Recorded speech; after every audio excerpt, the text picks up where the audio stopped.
World Taste Test Beyond the Plate. Today I'm with restaurateur and Chef John Tesar. How are you? Good, welcome. Well, thanks for having me. Yeah, well, welcome, more like thanks for having me Yes. because I'm in Texas. I made a little trip. So a little bit about Chef John, guys. He is a renowned chef, huge. He has won all kinds of awards for his restaurants, the Knife Restaurant Group in Texas. He is in the Las Colinas, Dallas, Texas Ritz-Carlton, as well as the Ritz-Carlton in Orlando. Correct. Grand Lakes Resort. Yes. Beautiful resort. If you're ever in Orlando, come down. Actually at your Knife Restaurant in Plano, Texas. This is Knife Steakhouse. This was the second installment in the Knife brand. Originally, we had a Knife in Dallas, which we are going to be reopening again. Probably 6 or 7 months. I've just been waiting for the economy and real estate to settle down a little bit.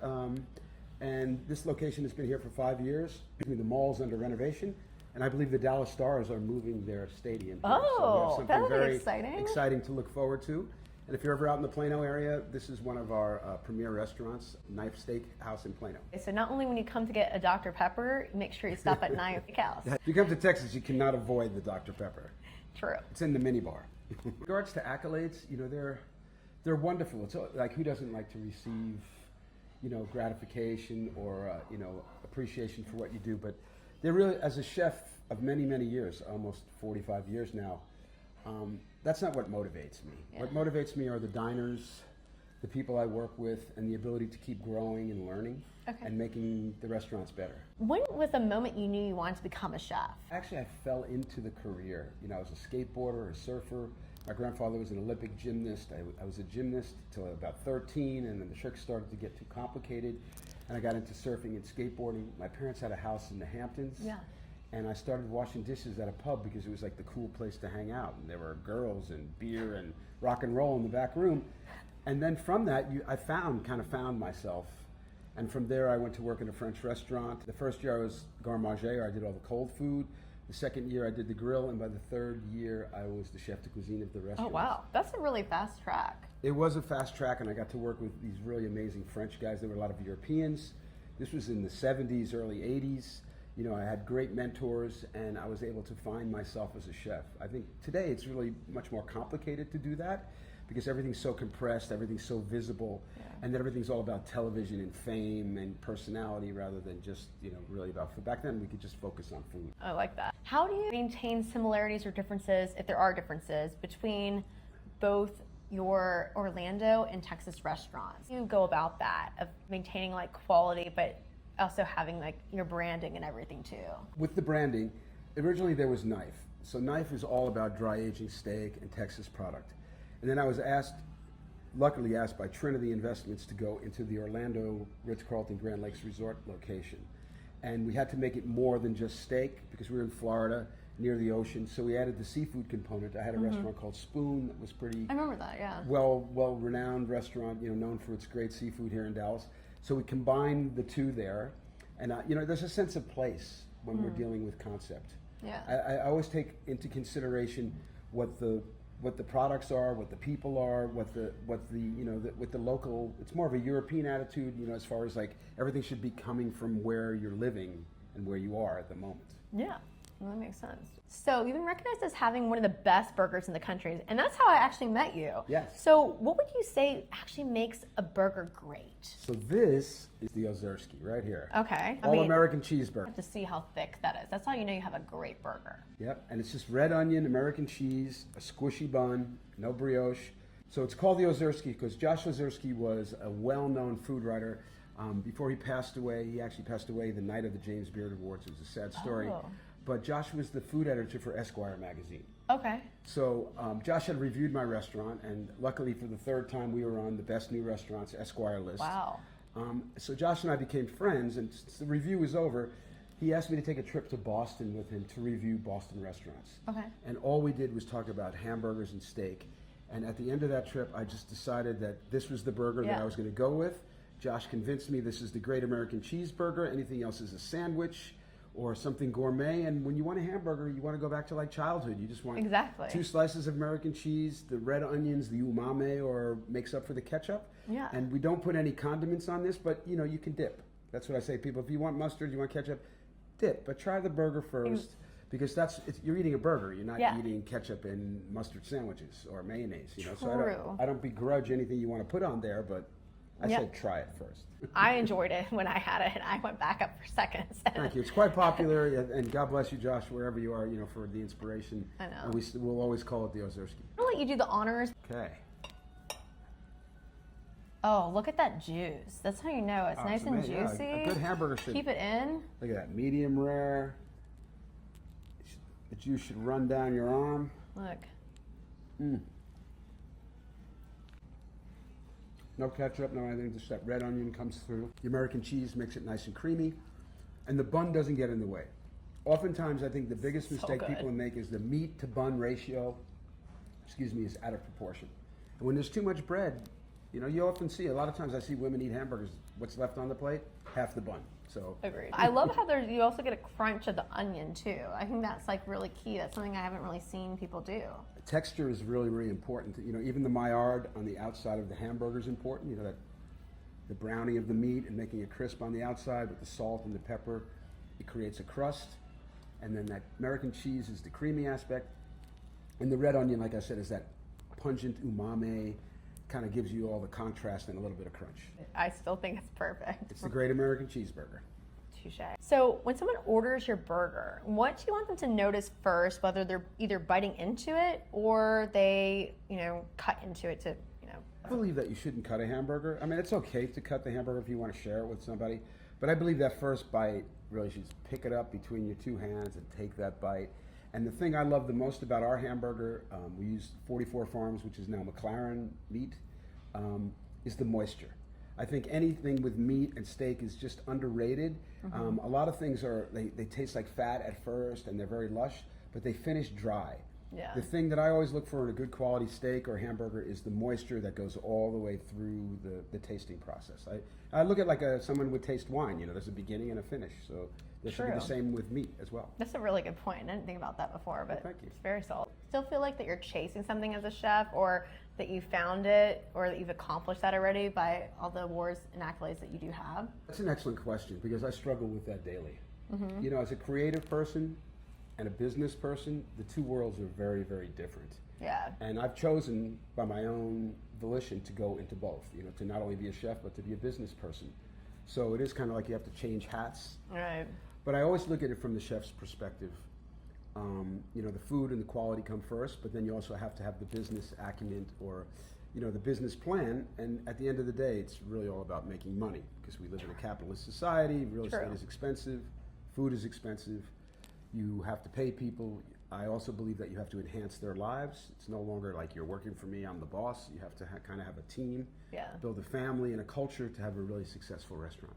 That makes sense. But there isn't any like kind of award that you feel like that you're missing, or have you won a James Beard? I've been nominated 6 times. I have not won. And I have a Michelin star. I have countless other accolades. And I'm going to tell you, I don't begrudge anybody success or these awards, but they are very political. They can sometimes be very personal, you know, also sometimes corrupt, you know. I can see that too. So I don't, you know, they're great to have, but I don't live my life by the awards or the accolades or even the stuff I've done on television. I really live my life by the people I work with and the clientele and the people that keep coming back to support me and have supported me for 5 decades now in the food business. And that's how it should be, in all honesty. And I think that's something that people have lost touch with. I feel like, I don't know if maybe even COVID or stuff like that too has come into play. I think with that. COVID has done a lot of harm to society and interaction, but I think that you know, good and bad television has done a lot of good things for being a chef, but I think we've come over the top of that mountaintop now where everything's a game show and everything's about, I've been on television, so look at me, rather than, hey, come to my restaurant and try that hamburger. Right. Then I don't need to be on TV because that's what you're here for in the first place. Right? True. I mean, I don't even live in the same city, and I've had your hamburger in Atlanta, so touche. I'm glad you came today. Thank you so much. Yes. What's your favorite dish that you've ever created? You think you create something, and then you find out that it's already done before. Yeah, that's what I was told. Everything's kind of been done before. So it's kind of arrogance to think, unless you're El Bulli or something like Madly, you know, during that, you know, the modernist or the molecular era that you created something. I just like to put good, wholesome food on the plate, and for me, it's like the respect of the rancher.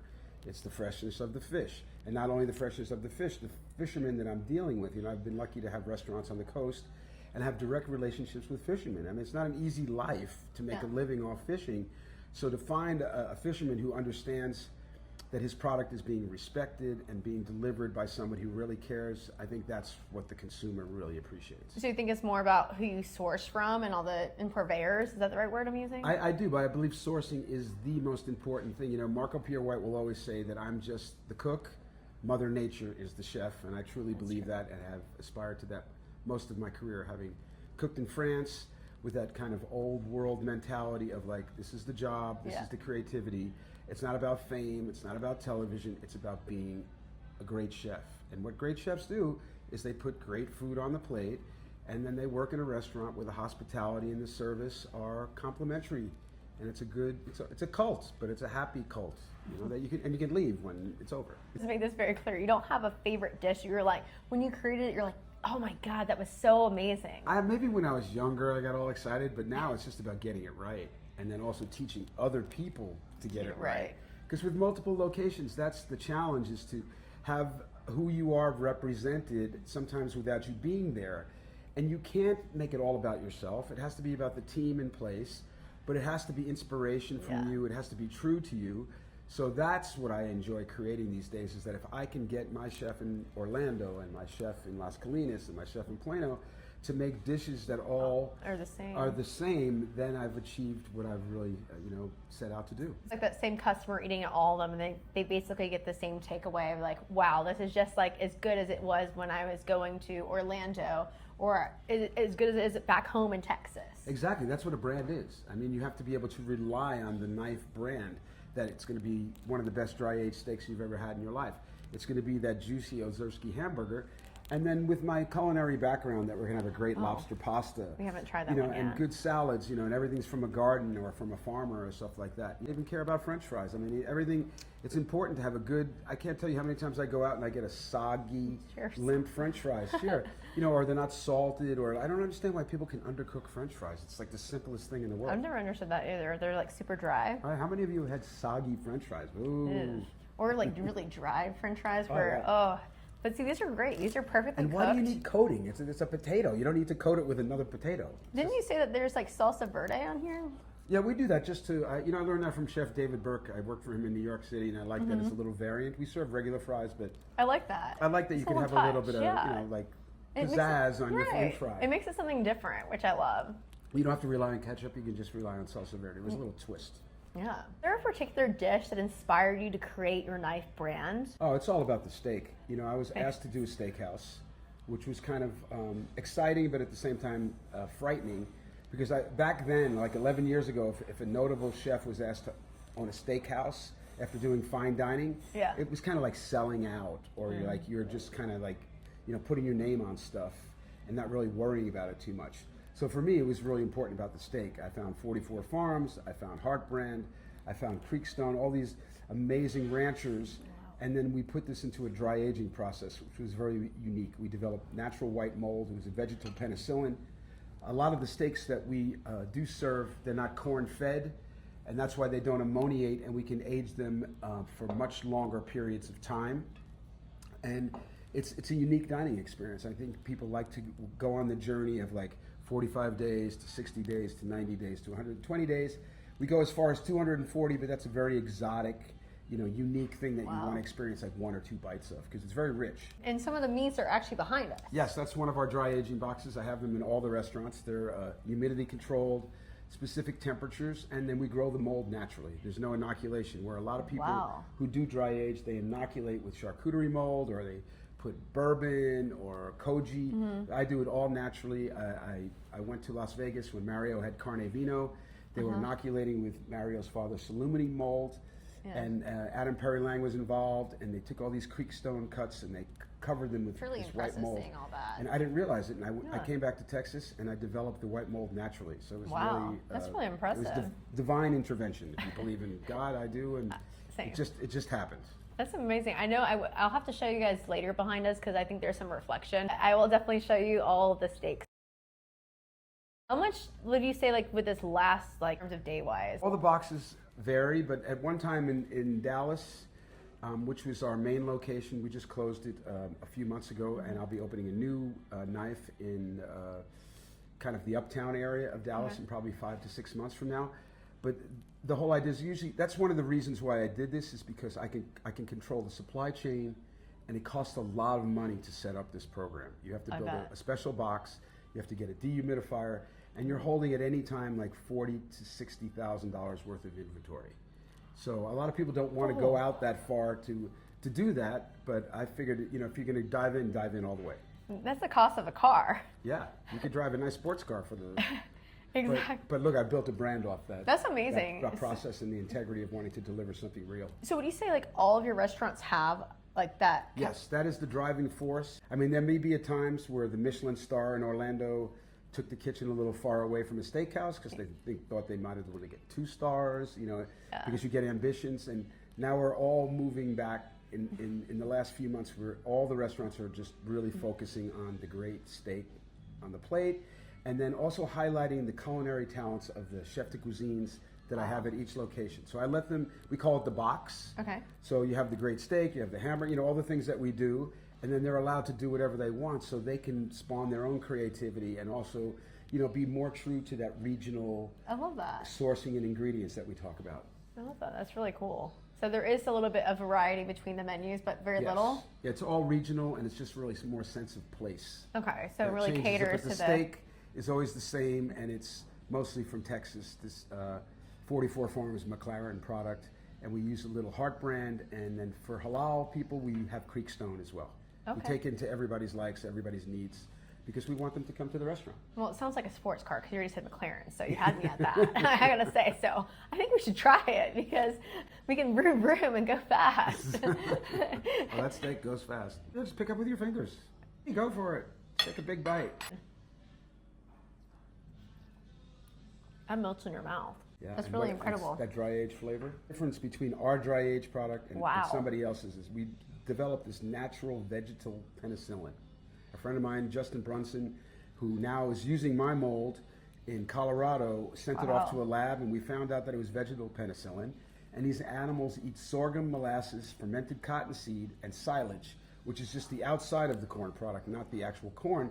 And it allows the meat not to ferment as we dry age it, and we develop these flavors of white truffle and popcorn rather than cheese and blue cheese and really funky. And that's why our steak stands out amongst others. That's really good. And that same moisture I talked about in the hamburger. That makes sense. And it's by the same farms? Yeah, same farm. I use. It makes sense. We have McLarens. We only drive the real sports cars. Exactly. Guys. One burger, one cow, one steak, one ranch. And I highlight other ranchers, but the focus really is on McLaren, formerly 44 Farms. I'll take another bite. Thank you. That's so good. I don't think you can get a better steak than this. Like, that might be the best steak I've ever had. I don't like to say it, but we do have the best steak in the country, and kind of people know it. So that's why Knife is so popular. It's not me. I'm just the face. And the chef behind the brand, I mean. What does a Michelin star change, and does it not change? Well, it hasn't changed me. That's number great. one. But it has inspired my crew, because Michelin really touched our restaurant in Orlando. Yeah. 3 years ago, we had a star running for 2 years. We lost our star. We hope to get it back. I think you will with what I just tasted. Well, we're hoping that. Like I said earlier, we departed a little bit from being a steakhouse. So like when you're known as one thing, and then you ambitiously try to branch out, they kind of slap this down a little bit. It's a good lesson. So I think they're a good measure of who you are or the perception of what you are as a restaurant. So that is a good measure. So like staying true to your identity is what you're saying. Forcing you to stay true to your identity, because Michelin will say that it's really about the chef and the personality of the chef and how it's present in the menu, which is, a little political because it is about other things. It brings a lot more people to your restaurant. It gives you credibility among your peers. But again, it's not the sole defining moment of who we are or what we do. Right. It's just one more thing that we're thankful for getting. So don't get me wrong, we're not bitter about losing it. We want to get it back. We respect Michelin, but that doesn't define us. Like we're not depressed and gonna hurt ourselves because we lost a star. Yeah. We're gonna try to get it back like we do every day to get you back to come to the restaurant, which is much more important than my star. That's actually really admirable. That's how it should be. I think that people lose what defines them too. And like you said, that you're going back to your roots and everything. Yeah, that just comes with maturity and a lot of things, adversity I've had in my life to learn what's really important and to focus on that rather than to rest on your accolades or what you did last. You know, because I'm still going. I'm still reinventing. Yeah. I have many years. I'm lucky. I'm youthful. I'm in good shape. Plan on being in this business for another 10 or 15 years, which is a lifetime. Let's go with 20. Let's go with 20. 20, please. But that's a lifetime. And you think about it, you know, I've had this brand now for 11 years. How many restaurants in your neighborhood are open for 2 or 3 years and they disappear? That's true. You know, so we've been very lucky. I mean, steak is the common denominator, but it is the attention to detail and the history of what I've done since I was 17 years old to now. Do you have any words of wisdom that you would give chefs that obtain their first Michelin star or that are just getting started? Like I said earlier, just focus on your sourcing, believe in yourself, but be honest with yourself. You know what I mean? A lot of younger chefs, they cook for themselves. I think older chefs cook for the public. Yeah. And I think that's when you really get noticed. When you stop wanting and you focus, things will come to you. I really do believe if you work hard, this is America, if you work hard, you put your head down and you're honest and you're true about what's really going on there, you're gonna succeed. Life is not here to make you suffer. It's here to, you know, to be joyous and to receive all of these wonderful things that I've received. The American dream, truly. Exactly. I am a recipient of the American dream. Yes, here you go, here's your award. I want to know some of the differences between, you know, knife steak and we have knife Italian, which we have some lobster ravioli here, which looks incredible. So what would you say are some of your, I guess, dishes that you would recommend people ordering at knife Italian? Well, the issue is we already had 2 knives here in Dallas, and I was lucky that Trinity asked me to go to this new Ritz-Carlton in Las Colinas. It was formerly a Four Seasons. Yeah. So with my heritage, I grew up in New York. I'm Irish and Italian. So I figured, you know, I love pasta. We would make it knife Italian. Okay. So it's important that the public know that knife Italian is a steakhouse, but it has a little bit of Italian overtone. So it's not your favorite Italian restaurant in the neighborhood. It's going to have great pasta. It's going to have some accents like eggplant parmesan. We do a great chicken parm, you know, a large portion. So there's little dibs and dabs of like Italian heritage, but it's mostly about steak. But this is a great example of how we vary along that concept. This is a lobster pasta filled with lobster mousse and then topped with a butter poached lobster. And it's more, to me, it's more of an elegant transition to surf and turf. Like you can order this great steak and then you can order this pasta and then 2 people have a wonderful dinner and you have a little bit of everything without, you know, the traditional like putting the crab meat and the hollandaise sauce all over, dropping all over my steak, which I don't, that's just not something I'm into. Me neither. I love seeing too how you maintain that whole upscale dining factor. I have to give this a try. Please, give it a try. So how do you recommend doing this? These are angelotti. Okay. They look like raviolis, but they are angelotti. Oh, angelotti, excuse me. So you take a little angelotti, you take a little piece of lobster, you dip it in the butter, which has lobster stock and lobster oil and lobster roe. And then you open your mouth and you just go, mmm. You see, it's that of a French restaurant. You know, the refinement in the sauce, the handmade pasta, the freshness of the lobster, even though we're in Texas. This is just simple food for people who love to eat. We take the roe of the lobster, and we cook it.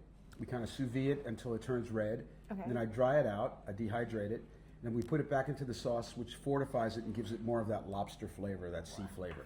I would never have guessed that. That looks so beautiful. I mean, those are all those little red flakes. It's a work of art. I'm Italian too, so love a good we're very pasta. proud of our pasta making. I learned from great people, Matt Accarino, and I love my chefs like Michael White and Scott Conant. You know, they're just, you know, they're a pasta making. Scott Conant. Yeah, those guys have inspired me. They've inspired me to make real. When you make real pasta, you make Mark Vetri. You make real pasta. You know, don't insult the heritage by making bad pasta. True. So kind of loaded like this lobster pasta dish. What's an ingredient that you can't live without? I'll be honest with you, I can't live without butter. You know, like if you cook without butter, people aren't going to like your food very long. I mean, I tried that trend a long time ago, like going to all vinaigrettes and getting away from butter. And the food critics just hated my food when I did that, so I learned my lesson and went right back to the butter. I mean, butter makes everyone happy, and like, plus Paula Deen, that's all she uses butter. Not only that, I think it's good for you. You know, sometimes butter gets a bad rap. I mean, you don't have to eat a pound of it, but you can, you know, just eat a little bit. I know, my mom taught me, because she's British, she only uses Lurpak, and she We don't like, what's that Irish butter that's all over the place? Oh, I know it, Gladstone. I No, believe no, it's no, no, called. no, no. There's another one that's like, oh my God, they have so many SKUs in Atlanta. We're not fans of it. We miss Lurpak. They took Lurpak out everywhere in Atlanta. Wow, and that's terrible. She grew up with a Danish butter, and she goes, that's all she uses, and she has a butter bell and everything. Yeah, it's important. You know, American, sometimes they put a little too much water in the butter to, you know, to make it way more and make some money. So, you know, it's like there again, then we have corporate America getting involved, ruining food products. Yeah. Sad but true. Oh, I'm a fan because I love butter. So. Yeah, who doesn't love butter? I don't know. Oh, anybody that doesn't love butter. Maybe. Texans, like the first thing they do when they come to the restaurant is they take a piece of bread and they slather it with butter. When I moved here, I was like, aren't you guys going to eat dinner? Like, yeah, but we have to have our bread and butter first. Reminds me of like Madeline. Like, we love our bread, we love our butter. It's a Most cultural, of all, we it's a love cultural each other. thing, yeah. Butter on pancakes, you know. Butter makes everything taste better. It's So made. I got tired of Meatballs. eating like really dry breadcrumb enriched meatballs. So these are veal, pork, and beef. Oh. And we incorporate lardo and just a little bit of panade. And panade is what the French would use in pâté. It's just white bread Okay. soaked in milk. And what it does, it keeps the fats and the meats together and makes a much more moist meatball. Okay, I never Without thought about altering that. the flavor, without really altering the flavor. So because there's multiple meats in here, it makes it more flavorful? More flavorful, more moist, and you know it gives it a little character because you can't just you know if you just had a hamburger and you want to share the meatballs, you want something different. So I had to incorporate all these other meats into the meatball. Well, where were you when we used to have our Sunday night dinners? But growing up, when my grandma used to always make meatballs, because I know my dad right now is watching this and be like, oh, I want those meatballs so bad, Cameron. Grandmother doesn't DM me anymore. What can I tell you? True. Sounds like my grandmother's passed, but my dad would have been a fan of that. Again, moisture. You know, it's just about.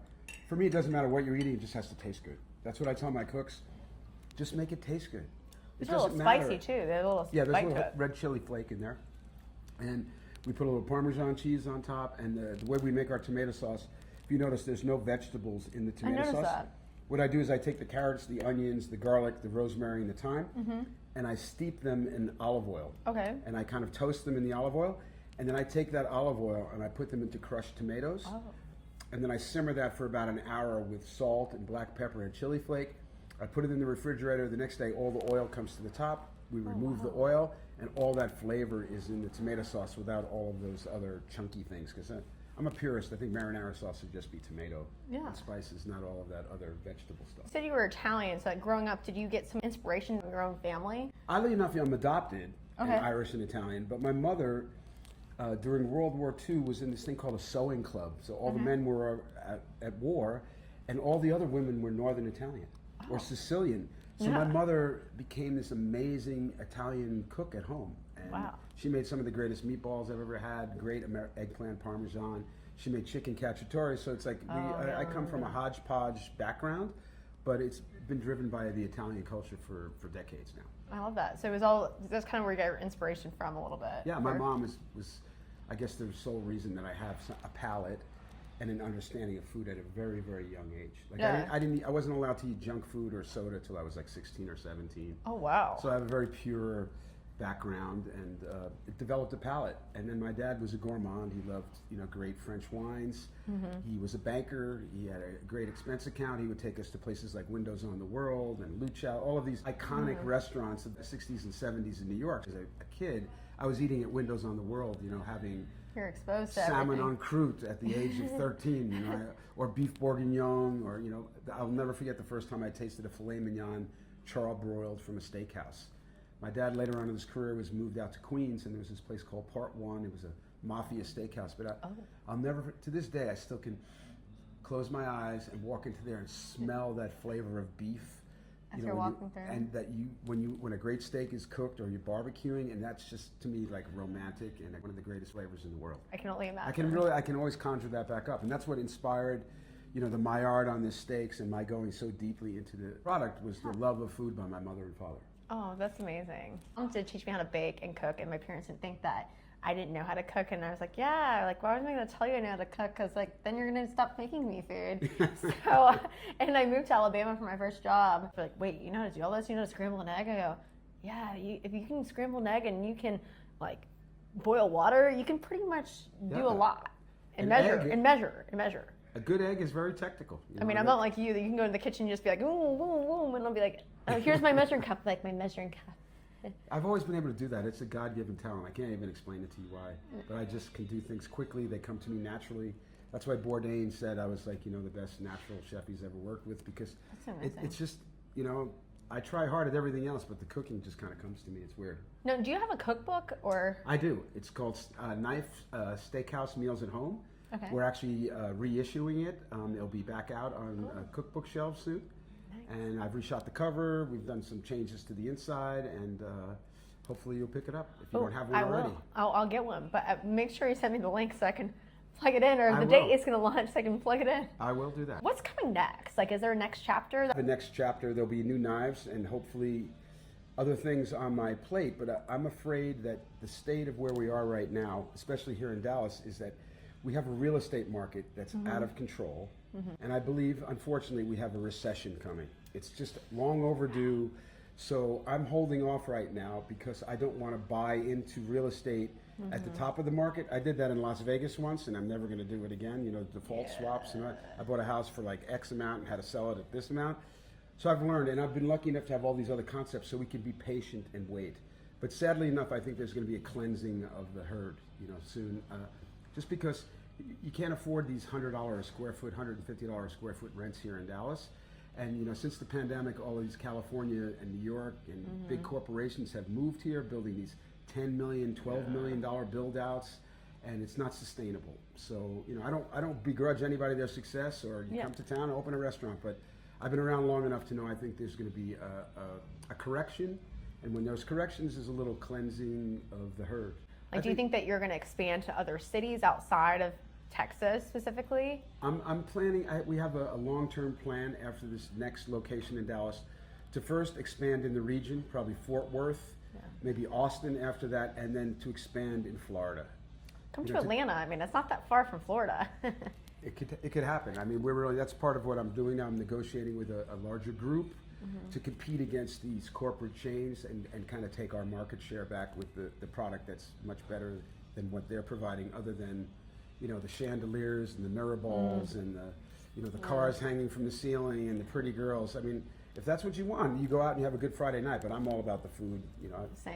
What would your death row meal be? Like, do you have one? I love when people ask this question.